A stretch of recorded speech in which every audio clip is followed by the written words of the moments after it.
네, 기관의 눈으로 이어지겠습니다. 지난주 국내 증시가 조금 단기 과열이다라는 얘기가 있고 조금 조정을 받긴 받았습니다. 그래서 이번 주에 예정된 바이든 미 대통령 취임식, 굵직굵직한 이벤트들이 이제 있는데요. 어떤 변수가 또 우리한테 영향을 줄지 오늘 SK증권의 최성원 리서치 센터장 어렵게 모셨습니다. 스튜디오에 오셨는데요. 네, 어서 오세요. 안녕하십니까? 네, 안녕하십니까? 네. 단기간에 좀 급등을 했던 것 같아요. 네. 그래서 조금 이제 조정을 좀 받고 있는데, 에다가 동시에 또 연기금이 좀 팔아야 된다. 이런 얘기가 있어서 네네. 시점이 좀 안 좋았던 건 아닌지 모르겠습니다. 어쨌든 지난주 좀 출렁거리더니 오늘은 좀 그래도 생각보다는 괜찮게 움직이고 있어서 어떻게 보십니까 지금? 아주 전형적으로 좀 과하게 올랐다가 네. 그에 따른 되돌림 현상이 나타난다고 보여지고요. 특히 우리나라 시장이 글로벌 증시하고도 조금 다른 모습을 보였어요. 그러니까 전반적인 상승 트렌드에 있는 나라들이 많긴 합니다만 상승할 때도 너무 많이 오르고 또 떨어질 때는 안 떨어지는 날도 있고 이런 식의 과정들이 이어졌는데, 여기에는 이제 분명 뭔가 우리의 밸류를 좀 높이는 것들이 분명히 포함이 돼 있었다 이렇게 이제 판단은 들지만, 그럼에도 불구하고 분명히 거기에는 또 급해서 이제 막 쫓아서 들어가는 수요도 붙어 있다고 생각을 하면 조정은 계속적으로 좀 가능한 상황이었고 변동성도 커질 법한 상황이 아직은 유지되고 있는 것 같습니다. 결국은 이제 앞으로의 장을 어떻게 보느냐가 중요한 시점으로 보여집니다. 알겠습니다. 우리가 지금 코스피 이 차트를 제가 이렇게 다시 한번 보여주세요. 우리가 최성원 센터장님 앞에서 이렇게 차트를 보면서 얘기하기는 조금 민망하긴 합니다만, 그래도 저렇게 외봉으로 확 떨어져가지고 여기서 훨씬 더 심한 코렉션, 조정이 나올 것 같다라는 생각은 들지 않긴 하지만, 어쨌든 단기간에 너무 급등하긴 한 것 같습니다. 그러면 앞으로 지금 우리가 조금 어떻게 갈 것인지, 주식시장이 우리가 이제 여러 가지 데이터를 보고 우리가 생각을 해야 되는데, 우리가 그 중에서 이제 10년물 미국의 국채 금리 이거 좀 보고 있다가 사실은 1.15인가요? 이렇게 가다가 또 사실 내려왔습니다. 내려왔으면 이제 기분 좀 나쁜 거 아닙니까? 어떻게 보면 아니면 좋은 겁니까 기분이? 기분이 어떤지는 모르겠고요. 결국은 이제 시장과 그러니까 채권 시장과 주식 시장이라는 게 어찌 보면은 참 긴밀하게 유기적으로 연결돼서 가는 거거든요. 그러니까 그 동안에 금리가 올라왔던 이유도 사실은 주식 시장이 계속해서 좋았기 때문에 올라오는 거고, 이번에 이제 조정이 나타나면서 금리가 떨어지는 것도 어찌 보면은 주식 시장 조정이 되니까 반대로 채권이 비싸지는 거죠. 채권은 금리가 낮아지게 되면 비싸니까. 이제 결국은 그 핵심을 관통하는 게 뭐냐, 주식시장에서 정말 걱정하는 건 뭐냐면, 그렇게 해서 주가도 오르고 금리도 오르고 하는 이런 자연스러운 과정들, 그래서 또 금리가 많이 오르면 자연스럽게 또 이 가격 조정 때문에 주식도 좀 영향을 받는 이런 게 아니라, 갑작스럽게 금리가 많이 오르는, 경제는 별로 안 좋고 주식도 별론데 금리만 많이 오르는 이런 상황을 우려하는 거죠. 그리고 그거는 이제 보통의 경우에는 정책 당국이 그런 것들을 만들어내죠. 왜냐하면 인플레이션이 겁날 때 그러거든요. 이제 그게 정말 이 문제가 되고 있느냐 아니냐가 지금의 가장 큰 관심사고, 제가 볼 때는 지금 정도의 주가 조정에도 금리가 하락한다는 건 인플레이션 압력이라는 게 그렇게 세지는 않다는 얘기예요.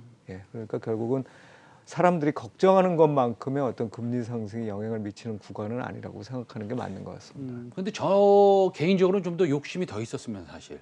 인플레이션은 좀 일어나고요. 그거를 페드에서 무시하는 그런 상황으로 가가지고 좀 욕심이 좀 컸었는데, 사실은 인플레이션 압력이 좀 없다고 하는 것은 어떻게 보면 사실은 인플레이션 좀 일어났으면 좋겠다라는 마음도 좀 있지 않습니까? 그래야지 자산 가격이 올라가고 주식도 올라가고, 물론 나중에는 이제 버블이 터질 때는 오겠죠. 그러나 그때까지 최대한 우리 시청자 여러분들이나 대한민국 국민들, 투자자들이 조금 많은 좋은 수익을 냈으면 하는 마음이 있는데, 역시 생각대로 그렇게 움직이지는 않습니다. 부동산, 비트코인, 자산 급등했고, 그다음에 조정 받았고, 우리가 연방공개시장위원회를 앞두고 있는데요. 통화 긴축에 대한 발언을 했고, 그다음에 금리나 양적 완화에 대한 입장이 좀 애매합니다. 그 다음에 지금 페드 연준 위원장이 바뀌시겠죠, 당연히. 글쎄요, 아직은 뭐 확정할 수 없는 것 같고요. 확정할 수 없는데 네. 뭐 어떻게 보십니까? 지난번에 지금 그 사례를 봤을 때는 이제 새로운 이 사람을 인선을 함으로써 이제 임기가 되면은 마치도록끔 자연스럽게 유도할 수도 있고요. 네네. 근데 뭐 제롬 파월 의장이 그렇게까지 뭐 정책을 못했냐면 또 그건 아니고 네네. 또 해서 큰 그런 변화는 없는 것 같은데 결국 지금 이제 페드에 우리가 고민을 하는 건 이런 겁니다. 그러니까 인플레이션이 아까 생겼는데도 불구하고 페드가 무시했으면 좋겠다. 네네네. 그게 이제 우리의 가장 큰 욕심이죠. 사실은. 그렇죠. 네. 근데 어찌 보면 페드는 이미 그러고 있는 상태일지도 모르겠어요. 아, 그렇죠. 우리가 네. 인플레이션이라는 거를 화폐 가치의 하락이라고 본다 그러면 인플레이션이 안 나타나는 부분이 있고 나타나는 부분이 달리 있다는 게 지금 차이가 있는 거지. 네. 인플레이션이 안 나타나고 있는 건 아니에요. 어디서 나타나냐면 여러분들이 지금 다 보시는 주식시장에서 나타나고 있는 거고. 그렇죠. 네. 유가나 원자재에서 나타나고 있는 거고 이런 부분들이 결국은 인플레이션으로 이어지고 있는데 이거는 물론 과열되면 안 좋은 거겠지만 그 페드 입장에서 본다 그러면 또는 각국 중앙은행 입장에서 본다 그러면 소비자 물가 상승률, 이 사람들의 생활 물가 상승률이 올라가는 것보다는 훨씬 더 이게 참을 수 있는 것들이에요. 네, 물론 그것도 너무 심해지면 대응을 해야 된다고 90년대부터 유럽 중앙은행이 얘기를 했습니다. 그럼에도 불구하고 지금은 워낙에 한편으로는 이 디플레이션 압력이 그만큼 또 센 거겠죠. 게다가 양극화가 진행되면서 가기 때문에 제가 보기에 페드의 기본적인 입장은 물론 자산 가격 상승에 대해서 조금 우려는 하지만 그럼에도 불구하고 이게 인플레이션, 소비자 물가 상승률의 이 급등을 예견하면서 정책 기조를 바꿔갈 가능성은 그렇게 크지 않다고 보여져요.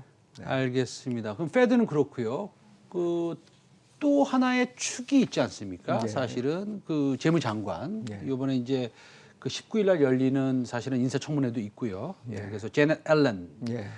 제넷 앨런 하면 우리 시청자 여러분 아실지 모르겠지만 과거에 페드 네. 위원장 하셨던 분. 예. 그래서 그분이 어저께인가 그 달러 약세에 대해서 뭐 별로 좋지 않게 생각하거나 내지는 달러 네. 약세를 계속 이렇게 추구하겠다라고 얘기하지 않았습니다. 네. 예. 그건 무슨 뜻입니까?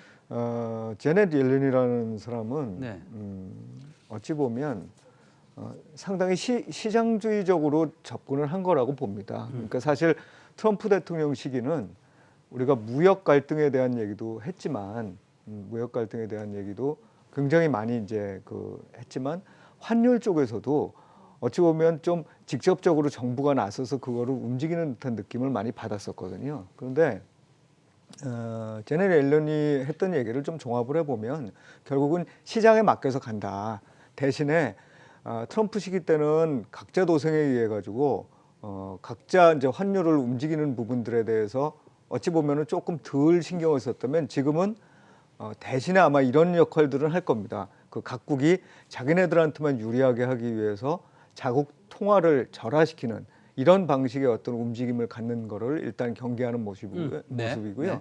제넷 옐런이 사실 더 중요한 건 환율 부분보다도 이 양반이 고압 경제라는 얘기를 했었다는 거죠. 결국 뭐냐면 고압 경제라는 게 이게 이력 현상하고 붙어 있는 얘기거든요. 제가 지난번인가 지지난번에 나와서 이력 현상 말씀드린 바가 있는데 이게 충격이 딱 오고 난 다음에 경제가 그 충격에 따라서 계속적으로 나쁜 상황을 보일 가능성이 높을 때 연준이 해야 되는 것 또는 중앙 정부가 해야 되는 건 뭐냐면 고용을 완전 고용 수준에 거의 육박하게끔 갈 때까지 인플레이션을 좀 용인해야 된다는 얘기예요. 그래서 이런 식의 하이 프레셔 이 경제를 기본적인 배경에 깔고 있기 때문에 제가 보기에는 아마도 연준도 크게 움직이지 못하겠지만 재정 정책 쪽에서는 조금 더 과감한 재정 정책을 쓰지 않을까라는 생각을 하고 있습니다. 좋은 뉴스입니다. 네, 센터장님 기쁩니다. 네. 그러면은 이제 취임합니다. 조 바이든 대통령이요.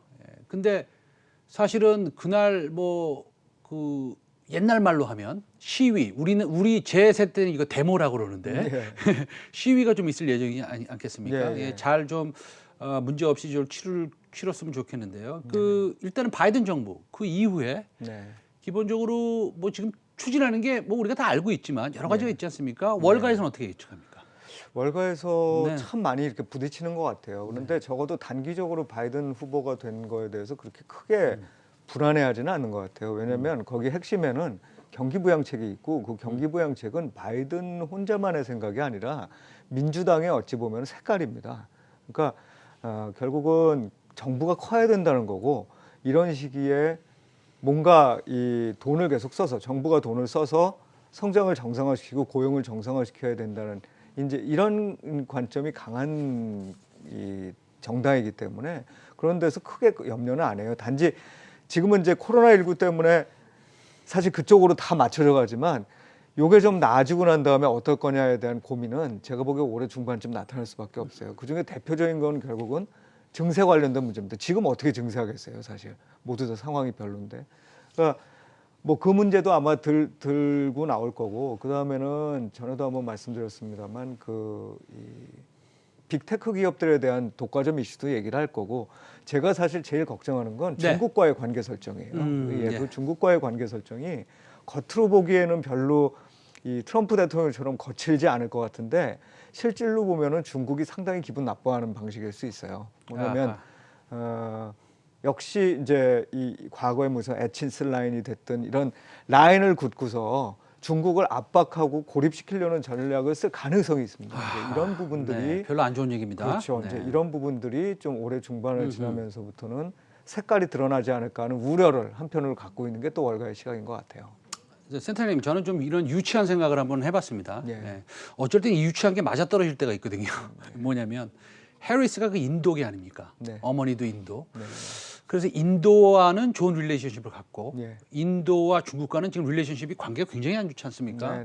그래서 중국과는 좀 인도와 힘을 합쳐서 조금 뭐라 그럴까요? 좀 견제하는 뭐 이렇게 정치적으로 좀 돌아가지 않을까 이런 생각을 해봤습니다. 그 가능성 매우 높습니다. 뭐 꼭 그 해리스의 배경 때문만이 아니라 기본적으로 아시아의 패권을 어떤 식으로 나누게끔 하느냐가 아마 미국의 전략일 거예요.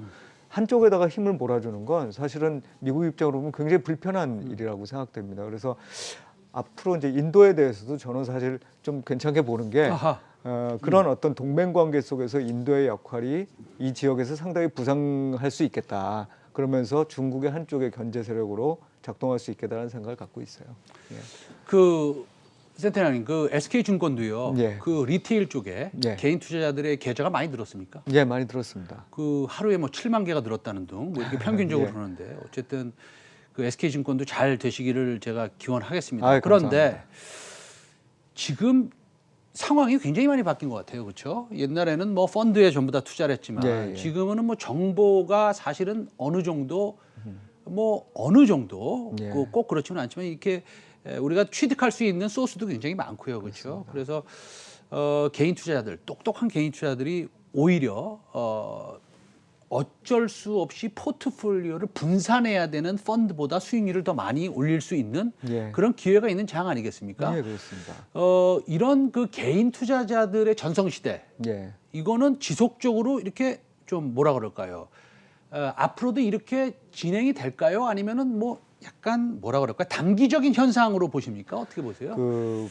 아주 개인적인 경험에 의하면 우리나라는 장기적이었던 적은 없어요, 사실. 그렇기 때문에 상당히 그 부분에 대해서 특히 오래된 전략가들이나 시장을 봐온 펀드 매니저들이 이번에 이런 변화들을 이해하기가 좀 어려울 수 있습니다. 근데 저 역시도 반신반의하면서도 이번에는 예전과 다르다 이 얘기를 하기가 정말 어렵거든요. 그런데 그럴 수 있는 배경은 뭐냐면 부동산 시장 쪽에서 저는 좀 찾아봐야 된다고. 해답을 거기서 찾고 싶으시군요. 그렇죠. 그러니까 결국은 가계 자산의 그 배분이 바뀌고 있는 거다. 그러면 우리나라 가계가 얼마만큼 자산을 보유하고 있느냐, 그러니까 실물 자산을 보유하고 있느냐 보면 70% 정도 되거든요. 그러니까 전체 가계 자산의 70% 정도가 실물 자산이에요. 금융 자산이 30%고 그걸 좀 나누면은 그 중에서 이제 주식이 또 일부 있는데 어쨌든 그런 면에서의 변화가 나타나고 있다고 보면 제가 보기에 이번에는 좀 장기화될 수 있는 개인 투자자의 움직임이 아닐까 이렇게 판단하고 있어요. 알겠습니다. 마지막으로 아주 짧게요. 지금 3천 거의 가까이 되고 있고요. 지금 뭐 3천 밑으로 내려갈 수도 있지만 이럴 때 지금 사야 됩니까? 이거 팔아야 됩니까? 저는 지금부터는 분할 매수하셔도 된다고 지금은 보고 분할 있습니다. 매수 해야겠다. 네. 알겠습니다, 센터장님.